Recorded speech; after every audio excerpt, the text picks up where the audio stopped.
ఇప్పుడు పుల్లీ ప్రాబ్లంలో short cuts చూద్దాం. ఇక్కడ ఒక మాస్లెస్ అండ్ ఫ్రిక్షన్లెస్ పుల్లీ ఉంది. ఇక్కడ ఒక M1, ఇక్కడ M2 మాసెస్ ఉన్నాయి. యాక్సలరేషన్ A పైకి వెళ్తుంది, ఇక్కడ యాక్సలరేషన్ A కిందకు వస్తుంది. ఇది టెన్షన్ T. ఇది సేమ్ స్ట్రింగ్ కాబట్టి, ఇది మాస్లెస్ అండ్ ఫ్రిక్షన్లెస్ కాబట్టి ఈ T అనేది యూనిఫామ్గా T సేమ్ ఉంటుంది. ఇక్కడ A ఏంటి, ఆ యాక్సలరేషన్ కనుక్కోవాలి అంటే షార్ట్ కట్ ఏమిటంటే unbalanced load by total mass. ఇక్కడ అన్బ్యాలెన్స్డ్ ఏమైంది, M2 - M1 × G by M1 + M2. ఇది మీరు గుర్తుంచుకోండి. Next tension T = 2M1 M2 by M1 + M2 × G. ఈ రెండు షార్ట్ కట్స్ బాగా గుర్తుంచుకోవాలి. Acceleration M2 - M1 × G by M1 + M2 అంటే unbalanced force. Unbalanced load by total mass, unbalanced force అని కూడా అనొచ్చు.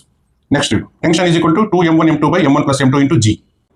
ఇక్కడ 4 kgs, ఇక్కడ 6 kgs. మనకి యాక్సలరేషన్ ఏ కనుక్కోమన్నారు. అప్పుడు unbalanced load 6 - 4 by 6 + 4 × G. G అంటే 10 = 6 - 4 2, 6 + 4 10 × 10 = 2 m/s². ఇది ఏ.